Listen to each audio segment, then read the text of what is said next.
Guys, आज मैं आपके साथ फिर से एक स्टोरी शेयर करने जा रही हूँ। मैंने भी कहीं सुना है और मुझे ये स्टोरी बहुत अच्छा लगा। दरअसल ये स्टोरी कुछ इस प्रकार है कि किसी ने मुझसे कहा कि लोग इतना पूजा पाठ करते हैं, इतनी मेहनत करते हैं, भगवान के मंदिर जाते हैं, क्या उन्हें भगवान मिलते हैं? तो उसी पर ये स्टोरी मुझे कहीं से सुनने को मिला, तो मैं सोच रही हूँ कि आप लोगों के साथ शेयर करूँ। भगवान ज़रूर मिलते हैं, अगर आप मन से उनके साथ जुड़ रहे हैं तो वो आपको आज नहीं तो कल वो ज़रूर मिलेंगे। हाँ, वो साक्षात आकर प्रकट नहीं होते हैं, लेकिन किसी न किसी रूप में आपसे ज़रूर मिलते हैं। तो इसी से रिलेटेड कहानी है, बिना कोई फालतू की बात किए मैं कहानी स्टार्ट करती हूँ। एक मूची था, जिसे कॉबलर भी कहते हैं, पता नहीं कई लोग समझ पा रहे होंगे मूची के बारे में।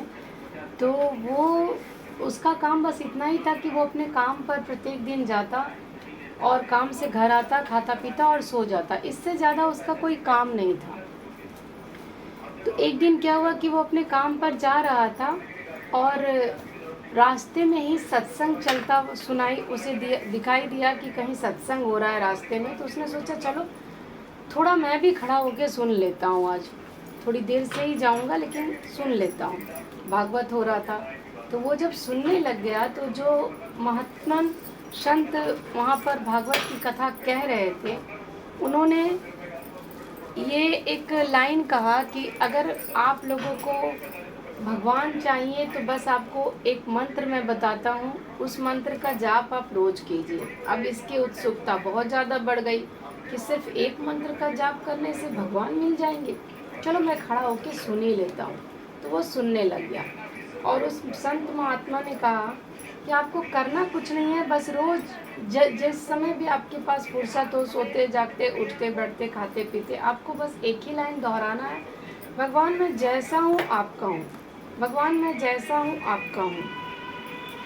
वो बोला वाह, ये तो बहुत अच्छी चीज़ है, बहुत थोड़ा सा मेहनत करना है और भगवान मिल जाएंगे। तो वो रोज प्रत्येक दिन हर काम को करते हुए भगवान मैं जैसा हूँ आपका हूँ, जैसा हूँ आपका हूँ का भजन गाना शुरू कर दिया। और वैसे ही उसका दिन व्यतीत होने लगा।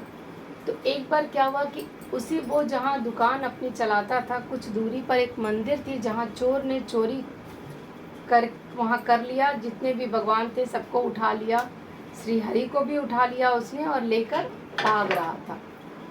तो भागते भागते वहाँ उसके दुकान पर वो आया और उसे चप्पल बहुत पसंद आ गया।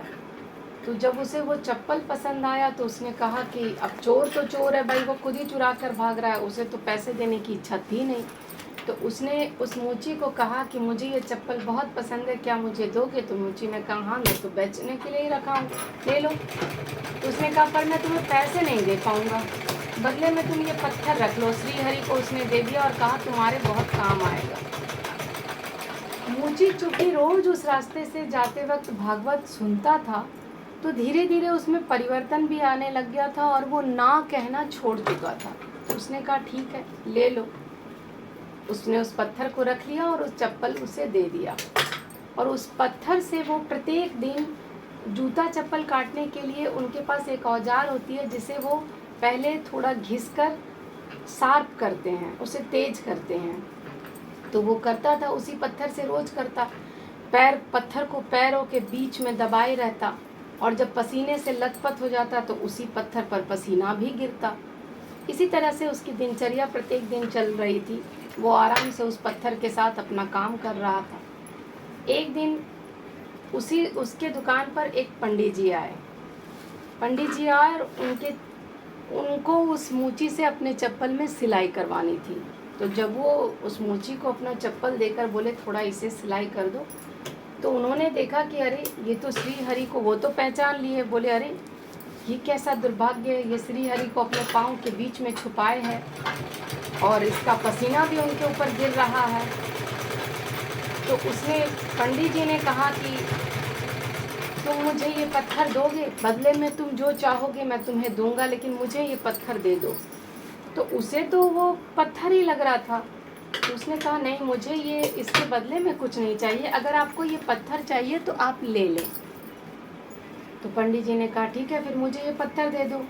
वो पत्थर ले लिए, लेकर घर चले गए।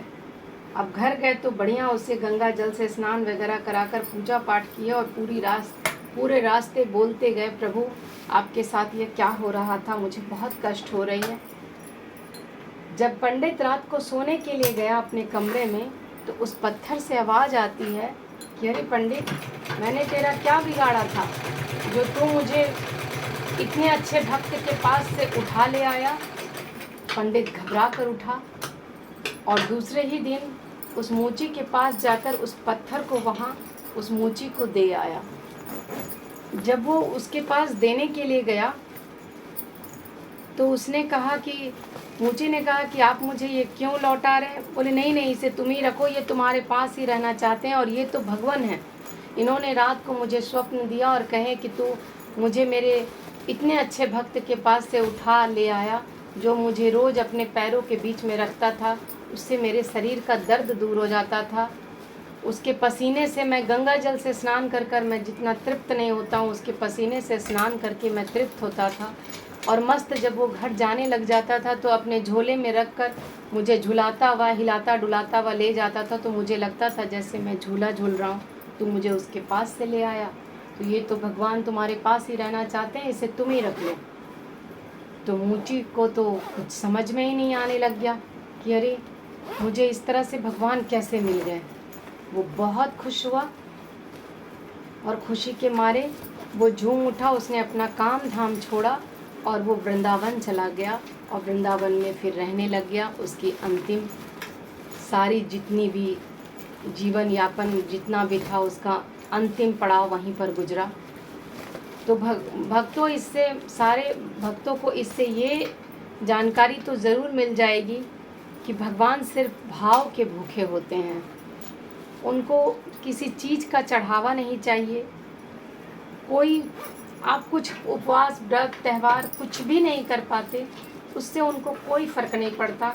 बस भाव उनको चाहिए होता है, जो भाव उन्हें उस मोची के साथ मिला और वो उसके भगवान ही उस मोची के भक्त हो गए। तो आप लोगों को ये स्टोरी कैसा लगा मुझे कमेंट करके ज़रूर बताएं। मैंने कहीं सुना था, मुझे लगा आपके साथ शेयर करना चाहिए, तो मैंने शेयर किया। Thank you for watching.